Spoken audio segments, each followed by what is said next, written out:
Hello, and welcome to Exposed News Outlet, where we shed light on topics that matter most. My name is Andrea.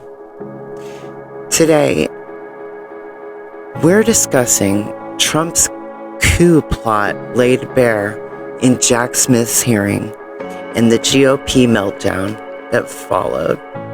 But before we get into the video, if I could just ask if you could please subscribe to my channel if you haven't already, like this video if it speaks to you, and please share it on your platforms to get the facts out to the masses. Now, without further ado, let's get to the news.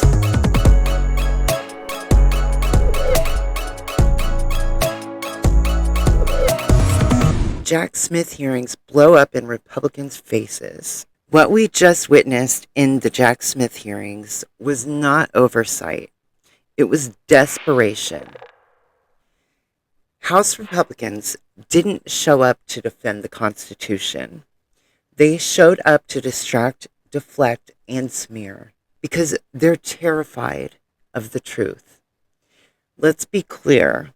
This hearing had nothing to do with accountability. It had everything to do with changing the subject away from the Epstein files, away from Trump's criminal exposure, and away from the fact that the Department of Justice is legally overdue in releasing those records, including explanations for every redaction. Congressman Ted Lieu nailed it. Republicans are so desperate to talk about anything else that they are openly playing in our faces. Instead of demanding compliance with the law that requires the release of the Epstein files, they staged a partisan hack job against a career prosecutor who did his job by the book. Watch this clip. Thank you, Mr. Chairman. The House Judiciary Committee is responsible for helping to ensure the rule of law. Unfortunately, the chairman of this committee ignored a bipartisan congressional subpoena directed at him.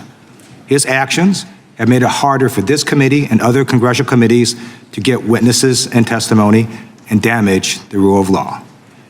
Now, before I ask questions of Mr. Smith, I just want to make a simple observation. How scared are Republicans of talking about the Epstein files? They're so scared that they literally are calling Jack Smith the distinguished federal prosecutor who secured multiple indictments against Donald Trump with multiple felony counts. Republicans would rather talk about the criminality of Donald Trump in trying to steal an election and trying to stop the peaceful transfer of power, and the criminality of Donald Trump in stealing classified documents, obstructing justice, than about Donald Trump's associations with Jeffrey Epstein and his pedophilia ring. I demand this committee, this chairman, and Republicans to call an immediate hearing asking why the Department of Justice is refusing to release 99% of the Epstein files and why the DOJ is violating the law right now. Now, I have questions, Mr. Smith, for you, and thank you for being here today. My questions center on interactions or lack of interactions between the Biden administration and yourself. Did President Biden or anyone in the Biden White House ever direct you to seek retribution against anyone perceived to be Biden's political opponent? No. Did the Biden administration or President Biden or anyone in the White House ever write a social media post directing you to seek retribution against any particular individual? No.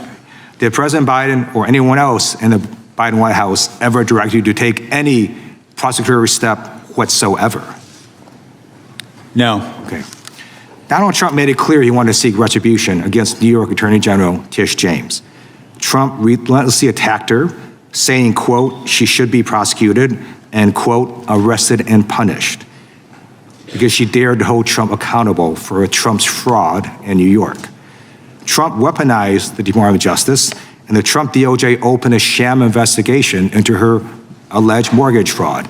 We know it's a sham investigation because they couldn't even get twice grand juries to secure indictments against her. when interim U.S. Attorney Eric Siebert, who Donald Trump himself appointed, spent 5 months investigating Tish James, he concluded there was not enough evidence to go forward. And what did Trump do? He fired his own U.S. attorney. Mr. Smith, did President Biden or anyone else in the Biden White House ever tell you that Donald Trump should be, quote, arrested and punished? No. Did President Biden or anyone else in the Biden White House ever threaten to fire you based on any action you took or did not take? No. Okay. Donald Trump also directed the Trump DOJ to open investigations into his own appointees who refused to do his bidding. His DOJ recently investigated Federal Reserve Chair Jerome Powell because Powell won't cede to Trump's bullying on interest rates. Did President Biden or anyone else in the Biden White House ever direct you to go after any Biden appointee? No. Okay. I just want to say a little bit about what the Republicans have brought up about these phone toll records. Do you believe the Speaker of the House is above the law? No, I don't believe anybody should be above the law. That's right. And U.S. senators are not above the law, correct? No. Yeah, and members of Congress are not above the law, right? No. Yeah, that's right, because we're not. And what Republicans are trying to argue is somehow, if you're doing an investigation, you can't do stuff to senators or members of Congress.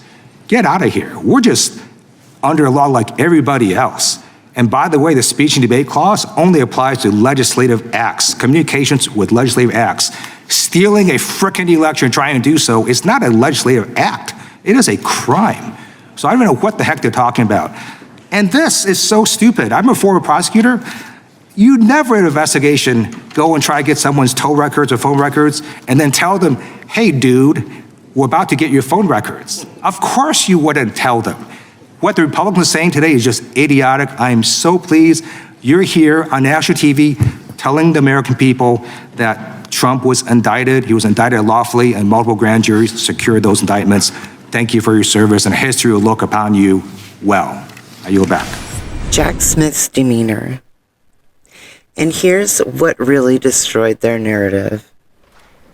Jack Smith, calm, sober, professional. While Republicans shouted and smeared and grandstanded, Jack Smith stayed grounded in facts and law. No theatrics, no retaliation, no ego, just a public servant defending the rule of law, even while being attacked for enforcing it. That contrast alone told the entire story. Republican hypocrisy. These same Republicans who scream about weaponized DOJ are actively trying to weaponize Congress against prosecutors. Watch this clip. Opening statements. Chair is now recognized for an opening statement. It was always about politics. And to get President Trump, they were willing to do just about anything. January 7th, 2023, Kevin McCarthy becomes Speaker of the House. 16 days later, Jack Smith issues a subpoena for his phone records. Jack Smith and the Biden Justice Department get the phone records of the top Republican in government, the guy second in line to the president. They know who called him, when the call took place, and how long it lasted. You can pattern an individual's life. They know who the speaker talked to before big votes, who he talked to after big votes, when he calls his colleagues, when he calls his family. And to add insult to injury, they go to the judge with the subpoena for a gag order on the carrier. AT&T, don't tell your customer, the Speaker of the House, that you just gave his phone calls to Jack Smith and Joe Biden. And here's the kicker. They say to the court, we need this gag order because he's a flight risk. Someone might tamper with witnesses or with evidence. Are you kidding me? The Speaker of the House is going to run? They got my phone records for 2.5 years. Even the Democrats said this was wrong. But of course, we shouldn't be surprised. Democrats have been going after President Trump for 10 years, for a decade. And the country should never, ever forget what they did. Over the next few hours, We're going to hear a lot of yelling and screaming, I assume, from the other side. But we should never forget what took place, what they did to the guy we the people elected president twice. It all started in 2016 when they spied on his campaign. The Clinton campaign hired the law firm Perkins Coie, who hired the public relations firm Fusion GPS, who hired a foreigner, Christopher Steele, to put together the fake dossier. Bunch of garbage in that document, but that was used by Jim Comey's FBI. And we all know Jim Comey. He was the guy who just last year was strolling along the beach when the good Lord had the waves wash up on shore seashells in the formation of 8647. That guy took that dossier to the FISA court, lied to the court, and then spied on the other party's campaign. This, of course, led to the Mueller investigation, 2.5 years, 19 lawyers, 40 agents, $30 million to find nothing. No conspiracy, no coordination whatsoever. Then it was impeachment 1, the anonymous whistleblower. We couldn't even know who was bringing the charge against the guy they were trying to take it, the guy we elected, who were they trying to kick out of office. We couldn't know. Secret hearings in the bunker, in the basement of the Capitol. Again, nothing. Then it was impeachment 2. No secret hearings here because they didn't have any hearings. It was the snap impeachment, and the Senate trial actually took place after President Trump wasn't in office. Then, of course, it was Alvin Bragg, who said before he got elected district attorney that there was no case here. Then he gets elected and changes his mind when the left starts pressuring him to go after President Trump. He hires Michael Colangelo, former Democrat National Committee consultant, and the number 3 guy at the Department of Justice. And then, of course, it's Fani and Nathan, Fani Willis and Nathan Wade in Fulton County, Georgia. We actually deposed Mr. Wade, one of the most interesting depositions I've sat through, which brings us back to Mr. Smith. On November 18th, 2022, 3 days after President Trump announces he's running for president, Attorney General Garland names Jack Smith special counsel. One of the first things Mr. Smith does is put on his team the very people responsible for the raid on President Trump's home. All to protect a man who is on a public retribution tour.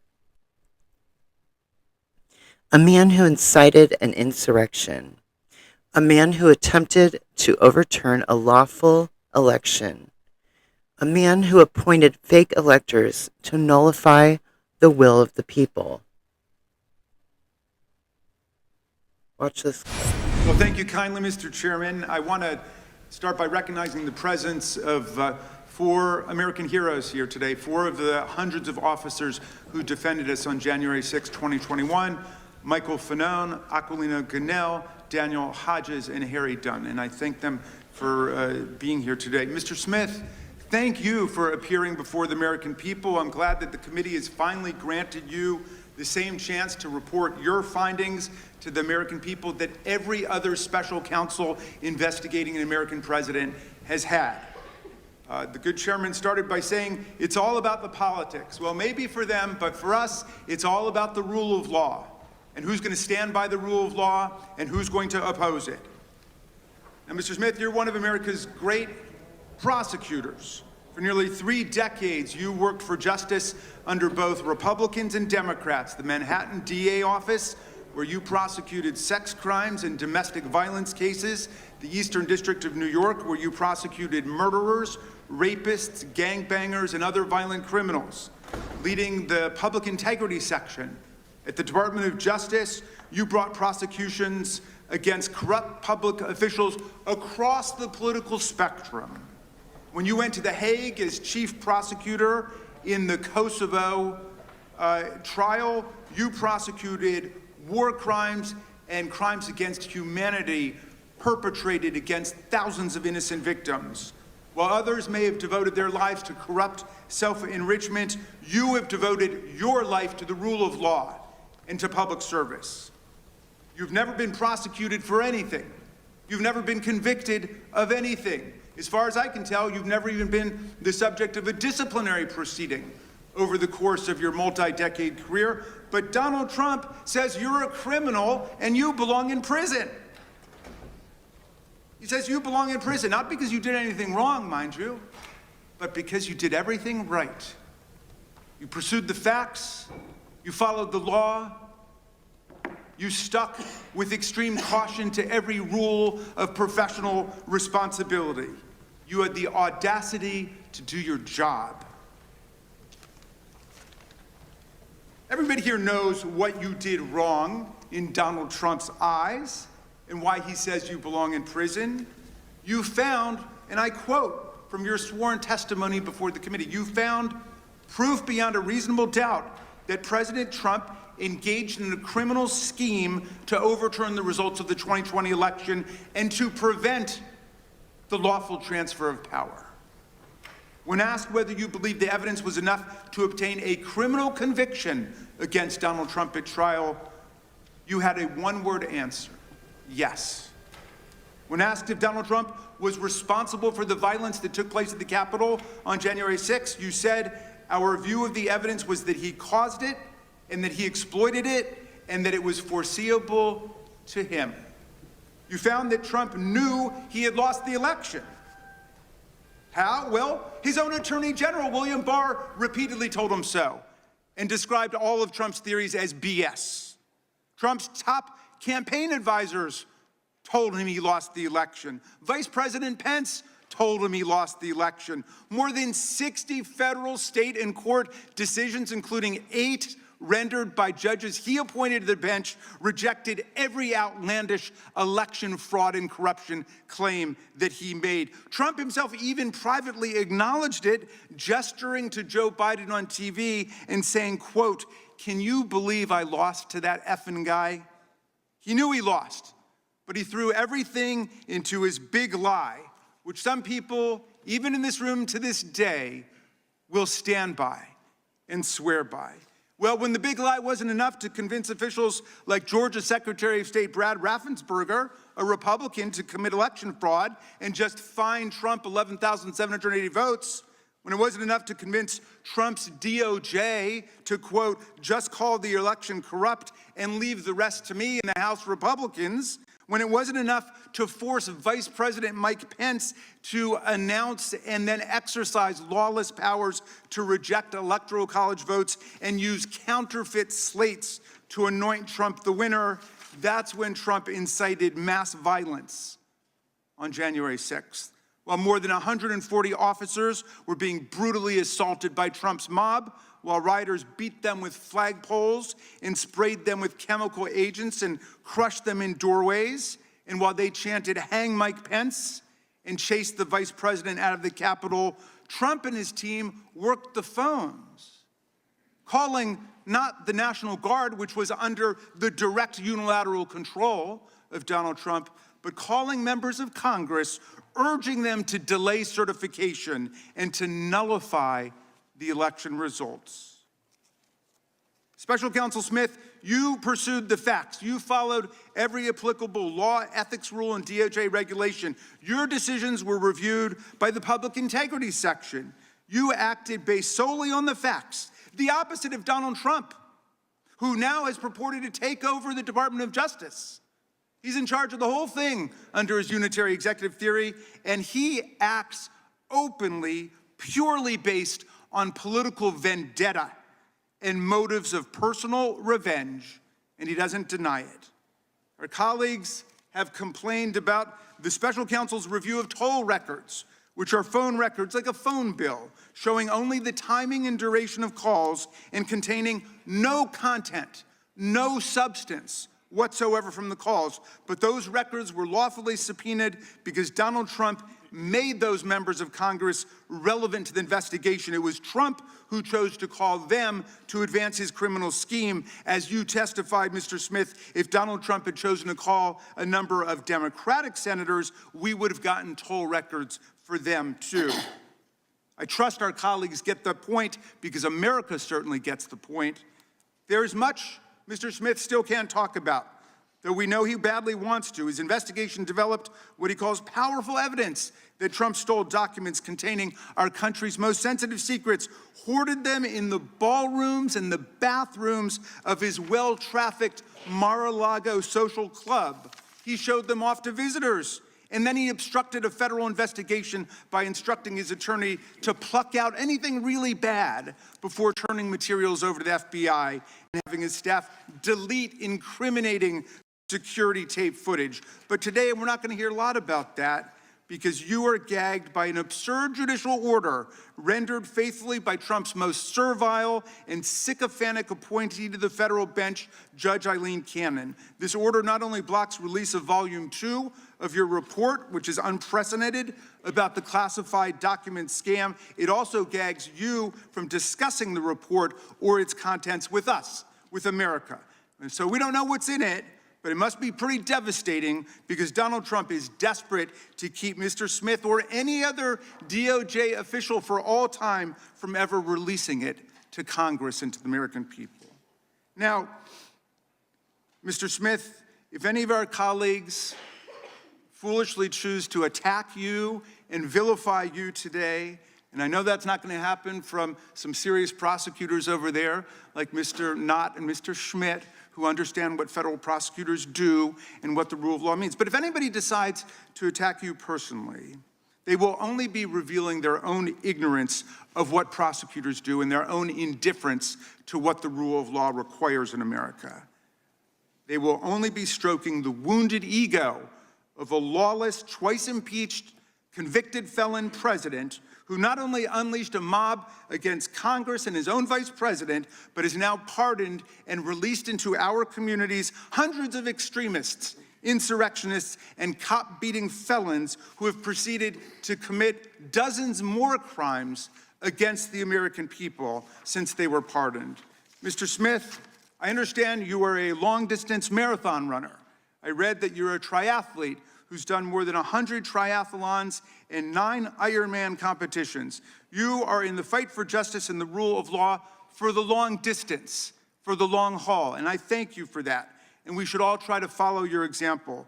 America looks forward to your testimony today. I yield back to you, Mr. Chairman. Democrats brought the facts. Democrats on the committee were disciplined, polished, and prepared. Congresswoman Pramila Jayapal cut straight through the noise, exposing the dangerous precedent Republicans are setting by attacking prosecutors for doing their jobs. Watch this clip. Thank you, Mr. Chairman. Mr. Smith, thank you for coming here today.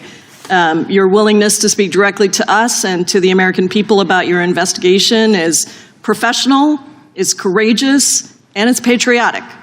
It's high time that the American people hear directly from you about the results of your investigation of President Donald Trump for his criminal actions leading up to and the day of January 6th, 2021. The facts, according to your report, are simple. Without a single piece of evidence, Trump sowed doubt about the 2020 election results and urged his followers to, quote, walk down to the Capitol and fight like hell on January 6th. And that's exactly what they did. Thousands of insurrectionists violently tried to stop Congress from certifying the 2020 election and doing our duty, and they assaulted law enforcement officers, some of whom are sitting right here in the chamber with us.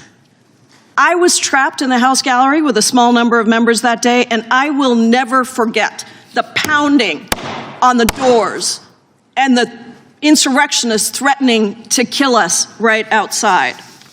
My Republican colleagues keep trying to rewrite history. They claim that somehow Trump's words and actions did not legally rise to the level of criminal activity, that he did not directly cause violence at the Capitol. And so I want to set that record straight with you right now. First of all, you successfully secured indictments against Donald Trump in 2 major federal cases: election interference in the 2020 election and mishandling of classified documents after leaving office. Is that correct?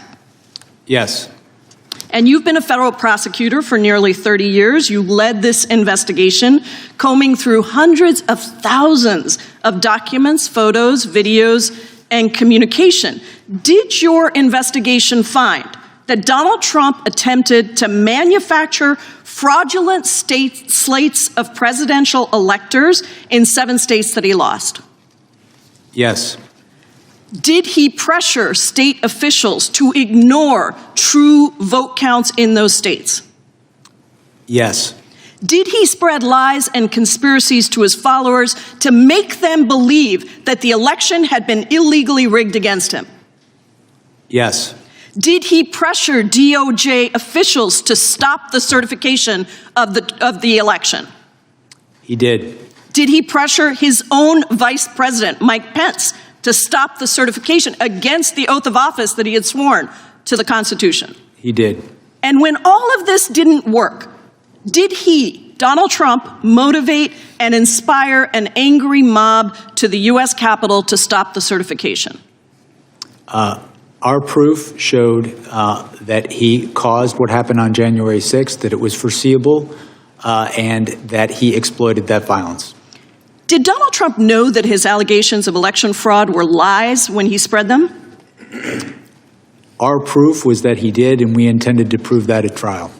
In fact, as the quotes from your report behind me show, he even privately admitted that he lost the election, correct? Yes. He said, quote, "It doesn't matter if you won or lost the election, you have to fight like hell." And he said, "Can you believe I lost to this effing guy?" During your closed-door deposition last month, you and I had an exchange about the impact on our democracy, the toll on our democracy, for not holding a president accountable for trying to steal an election. Do you remember that exchange? I do. I want to return to it because I think what you said in the closed-door deposition is important for the American people to hear right here in your public testimony. How would you describe the toll on our democracy if we do not hold a president accountable for attempting to steal an election? My belief is that if we do not hold the most powerful people in our society to the same standards of the rule of law, it can be catastrophic because if they don't have to follow the law, it's very easy to understand why people would think they don't have to follow the law as well. And so I think the law should be applied equally to everyone. And what do you think the toll is for future elections and future presidents who try to steal an election? I think if we don't hold people to account when they commit crimes, it sends a message that those crimes are okay, that our society accepts that. I believe that if we don't call people to account when they commit crimes in this context, it can endanger our election process, it can endanger election workers, and ultimately our democracy. The attack on this Capitol on January 6th was, and the Court of Appeals in Washington, D.C. said this, it was an attack on the structure of our democracy. And we could experience much worse results down the road if this happens again. I thank you for your work, for your courage, and for your patriotism, and I yield back. Congressman Jamie Raskin laid out the constitutional reality. Trump violated the oath he swore to protect the Constitution, the same oath every member of Congress takes. This wasn't political theory, it was evidence. Watch this clip. The chair now recognizes the ranking member for 5 minutes. Well, thank you, Mr. Chairman. And the good gentleman from California certainly knows, because he was a student of mine, that lawyers go to court and sometimes they win motions and sometimes they lose motions, and there's no crime in any of that. And I'm just sorry that you had to be lectured about humility and restraint by a politician, because we might not be best poised to lecture you on those particular virtues. But let's go to the toll record, since that's been raised, Mr. Smith. First of all, Congress has allowed toll records to be subpoenaed. This committee has actually tried to limit it over the years, and the senators who are whining the most over on the Republican side in the Senate, they never went along with our determination to try to limit the government's ability to subpoena toll records. So it's perfectly lawful what you did. Explain, why did you want those toll records? We wanted to conduct a thorough investigation of the matters that was assigned to me, including attempts to interfere with the lawful transfer of power.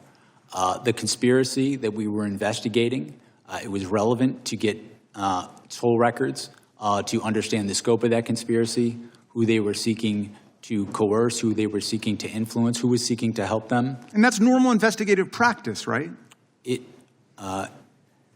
In conducting a criminal investigation, securing non-content toll records, as you described, is a common practice in almost any complex conspiracy. Okay, let's go to something else that I've been hearing over the last week by our colleagues as they've eagerly anticipated your arrival here. They've been saying that there's some kind of First Amendment defense that Donald Trump would have had to the crimes you indicted him for. Is there a valid First Amendment defense to defrauding the public? Is there a valid First Amendment defense to disrupting a federal proceeding? Is there a valid First Amendment defense to violating the voting rights of the people and cheating the public out of a fair election? The First Amendment is something that we took seriously in our investigation. But the First Amendment does not protect speech that facilitates a crime. Speech that is used to facilitate a crime, a fraud crime in particular, is not protected under the First Amendment. The Supreme Court precedent on that is clear. This is an issue that we litigated before the district court, and the district court ruled, as I just stated, that it is not in fact protected. And the case law is perfectly clear on this, right? All frauds are perpetrated by speech, right? Yes. All conspiracies are perpetrated by speech. So just because your criminal conduct is brigaded with speech doesn't somehow mean you've got a First Amendment defense against trying to overthrow the government. I mean, the people who attacked the police officers on January 6th were chanting, "Hang Mike Pence." I suppose that was political speech, or they were saying, "Stop the steal." Does that mean they've got a First Amendment defense to violent assault against the officers? It does not. William Barr, by the way, was somebody who was perfectly clear about that. Donald Trump's own attorney general said there's no freedom of speech that you have to engage in a conspiracy to overthrow an election, to commit crime. He was perfectly clear about that. Back in those days, in fact, lots of people on that side of the aisle, including my good friend, the chairman, denounced the violence that took place on January 6th. The cat's got their tongue these days. My friend Chairman Jordan said, what happened last week was terrible, it was tragic. It's as wrong can be, he said. Republicans, we know all political violence is wrong. I asked my friend Chairman Jordan at a rules hearing, are you also not interested in what happened to us on January 6th? He said, of course, everyone's interested in holding people accountable who did wrong. The FBI is doing that. The Justice Department is doing that, appropriately so. What do you think about the attack on the Department of Justice and the Special Counsel for doing your jobs? I think the attack is unjustified.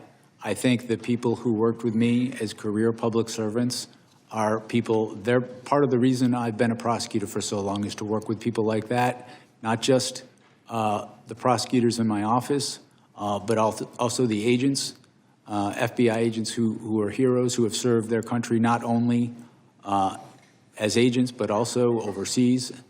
I think those attacks are unwarranted based on the facts, and I think that they have no basis in who we are as Americans, as a country. I don't see attacking people like that as anything appropriate. Thank you. And Mr. Chairman, I yield back to you. Fake electors and overthrow attempt. Let's be clear, for the record, Donald Trump did appoint fake electors. He did attempt to overthrow the will of the people, and he did try to cling to power after losing a free and fair election.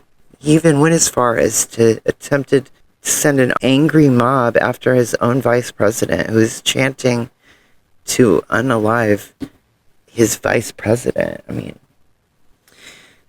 that is not protected speech. That is criminal conduct. Becca Ballant, second report.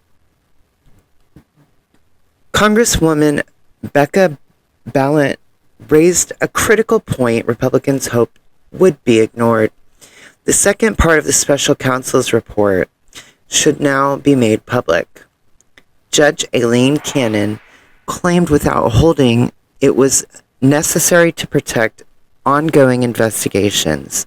Those investigations are now complete, which means the justification is gone. And so now is the excuse. Watch this clip. Thank you, Mr. Chair. Mr. Smith, I want to discuss Volume 2 of your report, which summarizes the findings of your investigation into President Trump's hoarding of classified documents at Mar-a-Lago and his efforts to obstruct the FBI's investigation. Mr. Smith, is it generally the practice for a special counsel's report to be made public to the American people? I want to say first, I'm limited what I can say about Volume 2 because of Judge Cannon's order. I can say generally that with respect to special counsels, there are regulations that direct a special counsel to draft a report. Whether that report becomes public is determined, the Attorney General has the authority to determine that. To the best of your knowledge, was Special Counsel Mueller's report made public in full? I know it was made public. I'm not sure if it was made public in full. What about Special Counsel Hur's report? My recollection is his report was made public in full. I believe that's correct. And Special Counsel Weiss's report? I do not know. Okay. Now, I understand that the district judge, Aileen Cannon, the Trump appointee who oversaw the case in Florida, issued a gag order that prevents you from discussing any parts of the classified documents investigation that is not already public. I understand that, including your findings that you laid out in Volume 2 of that report. Am I correct that the reason your report is not available in full to the public is because of this gag order? I wrote a report. The Attorney General, it was submitted to him. I understand generally that there's been litigation about whether this report would be public or not. I have not been a party to that litigation. I just know that there is an order, and I know the Department of Justice, the current Department of Justice, has interpreted that order in a way that I cannot speak about anything that could possibly be in that report and its findings. And when Judge Cannon issued that gag order, she cited pending cases against Trump's co-defendants. Is that correct? I'm sorry? When Judge Cannon issued the gag order, she cited pending cases against Trump's co-defendants. Is that correct? That's my recollection. Are those cases still pending? No, they're not. No, they're not. So there is no reason, from where I sit, for this important information to be not made public. At this point, I want to turn now to President Trump's attacks on you. Trump has a playbook for how he handles people who try to hold him accountable. In August 2023, right after your office indicted him, President Trump shared that playbook on social media for everyone to see. He wrote, "If you go after me, I'm coming for you." Trump has said that you, Mr. Smith, should be investigated and put in prison. He called you a disgrace to humanity, a radical left Marxist, a criminal. In fact, Trump has used the words deranged Jack Smith 185 times on Truth Social. How do you think that these statements have impacted you, your staff, and your investigation? With respect to me, I think the statements are meant to intimidate me. I will not be intimidated. I think these statements are also made as a warning to others what will happen if they stand up. And I am, as I say, I'm not going to be intimidated. We did our work pursuant to department policy. We followed the facts and we followed the law, and that process resulted in proof beyond a reasonable doubt that he committed serious crimes. I'm not going to pretend that didn't happen because he's threatening me. And Mr. Smith, do you believe that President Trump's Department of Justice will find some way to indict you? I believe that they will do everything in their power to do that because they've been ordered to by the president. Dismissed without prejudice. And here's the part that Republicans don't want you to hear. These cases were dismissed without prejudice. That means Trump can be tried again. Accountability is not over.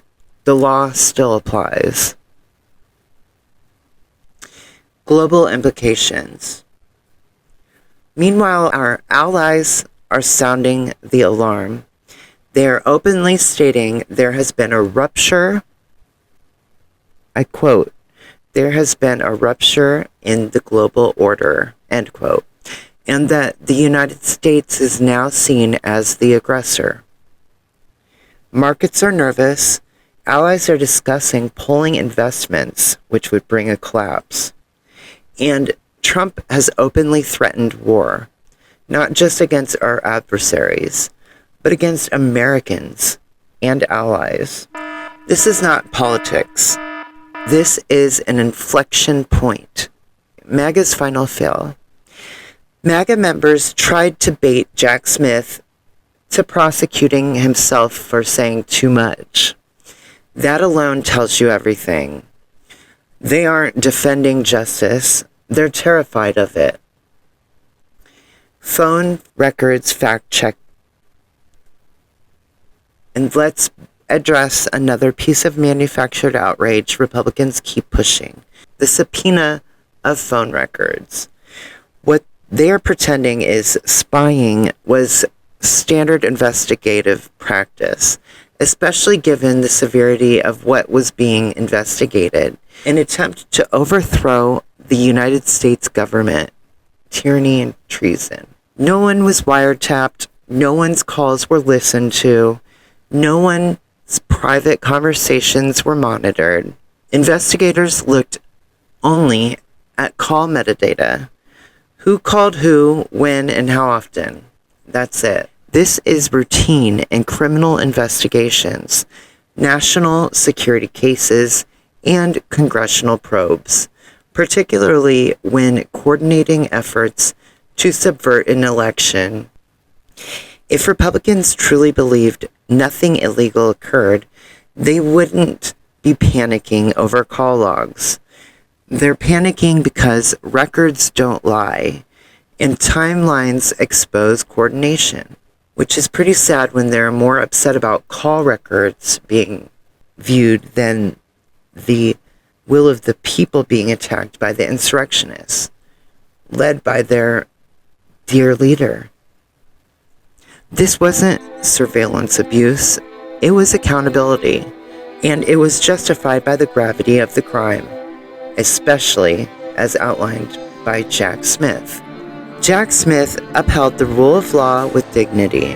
Democrats upheld the Constitution with clarity. Republicans exposed themselves as defenders of impunity. This hearing didn't help Trump. It reminded the whole world why accountability matters, and democracy is worth defending. Once again, I want to thank you for watching this video. Please go ahead and like the video if you haven't yet. Subscribe to my channel if you're not subscribed. And please share this on your platforms to get the truth out to the masses, because facts matter.